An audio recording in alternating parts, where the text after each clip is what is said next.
Hello साथी, good morning. हजुरहरूलाई स्वागत छ मेरो मिनी अनि छोटो मिठो भ्लगमा। म चाहिँ आज आएको छु मेरो माइती गाउँमा। हामी चाहिँ माइतबाट अब बुहारीको घरतिर जाँदै हो। उहाँ चाहिँ मेरो माइली दिदी हुनुहुन्छ, यता हुनुहुन्छ साइली दिदी, अनि उहाँ हुनुहुन्छ जेठी दिदी साथीहरू, अनि म चाहिँ यहाँ छु। फाइनली साथीहरू, हामी चाहिँ 4 दिदी बहिनी भेला भइसकेका छौँ। हामी चाहिँ हिजो गुड्ने चोलोमा उफ्री पाफ्री गरेर थाकेर चाहिँ भर्खर उठेर चाहिँ हामी बुहारीको घरतिर जाँदैछौँ साथीहरू। हेर्नु होला, मेरो माइती गाउँ चाहिँ यस्तो रहेको छ। हजुरहरूलाई चाहिँ मैले मोबाइलबाटै भिडियोबाटै भिजिट गराएँ। यहाँ हुनुहुन्छ माइली दिदी, उहाँ हुनुहुन्छ साइली दिदी, उहाँ हुनुहुन्छ जेठी दिदी। सबै दिदीबहिनीहरू चाहिँ एकदम मोटा मोटा हुनुहुन्छ होइन। हेर्नु होला है साथीहरू, मेरो दिदीबहिनीहरूको हालत। अनि मेरो हालत हेर्नुहोस् ल साथीहरू, म कस्तो छु भनिदिनु होला। मेरो फिगर र मेरो दिदीहरूको फिगर हेर्नु। म चाहिँ खाने बेलामा चाहिँ खाने बेलामा बाहिर निकालेको जस्तो छ होइन। अनि किनकि अब हुन सक्छ नि त, यत्रो ज्यानको मान्छेहरूले ढाकल धुकल पारेर होइन बाहिर घचडेर मलाई चाहिँ एक्लै राखेको जस्तो अवस्थामा छु साथीहरू।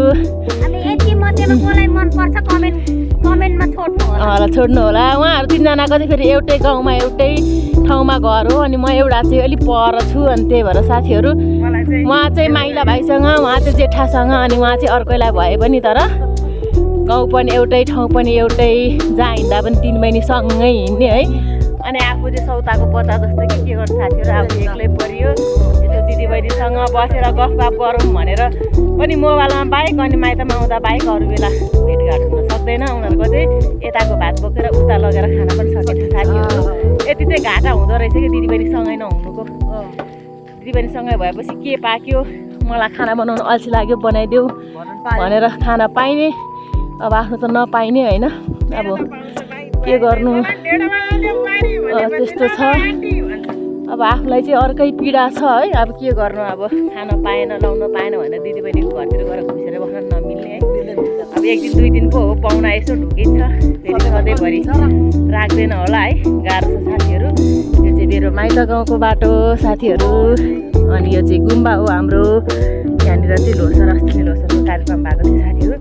हामी जाँदैछौँ अब कान्छा बुहारीकोमा, कान्छी बुहारीकोमा जाँदैछौँ। हामी चाहिँ हिजो गुड्ने चोलो मनाउन आएको भदैनीकोमा 4 दिदीबहिनी भेट भयो। अनि हाम्रो चाहिँ 5 जना दिदीबहिनी, कान्छी बहिनी चाहिँ छुटेको छ। अनि दाइ एउटा हुनुहुन्छ, दाइ चाहिँ विदेशतिर हुनुहुन्छ। फाइनली साथीहरू, हामी 4 बहिनीको चाहिँ कति महिनापछि भेट भयो, 1 वर्षपछि भेट भइरहेको छ होइन। अनि 1 वर्षमा चाहिँ हामी पोहोर चाहिँ आफ्नै काकाको 84मा भेट भएको, त्यहाँदेखि भेट भएको थिएन।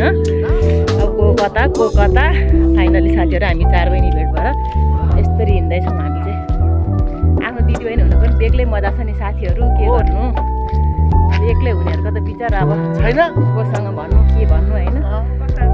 सेयर गरौँ जे जस्तै भन्यो। जति नि बाँधिने जुदिने टाउकै फुटाए पनि आफ्नो भनेको चाहिँ आफ्नै हुन्छ साथीहरू। यति कुरा चाहिँ हजुरहरूले बुझ्नु भएको छ, त्यो त मैले भनिरहनु पनि नपर्ला होइन। अब एक्लै हुनुको त कमसेकम मेरो पनि दिदीबहिनी भइदिएको भए हिँड्न पाए हुन्थ्यो भन्ने सोच त हुन्छ नि।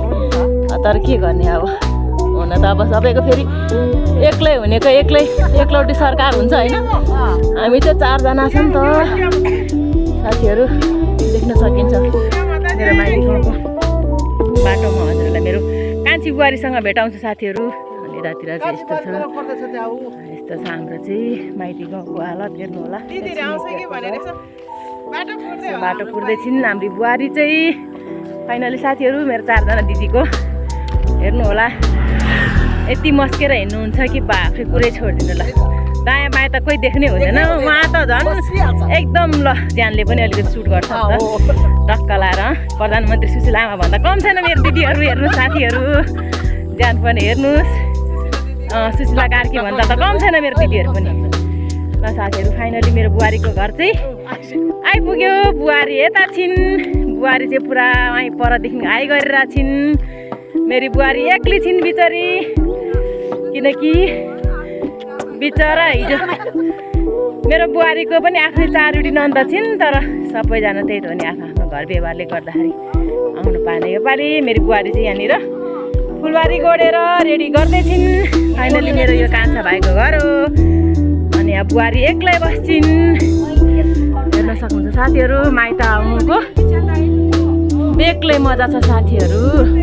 ल हेर्नु साथीहरू, मैले हजुरलाई मेरो माइत घरदेखि मैले बुहारीको घर सबै भिजिट गराएँ। ल हस् त साथीहरू, बाई बाई। फेरि भेटौँला नेक्स्ट भिडियोमा साथीहरू।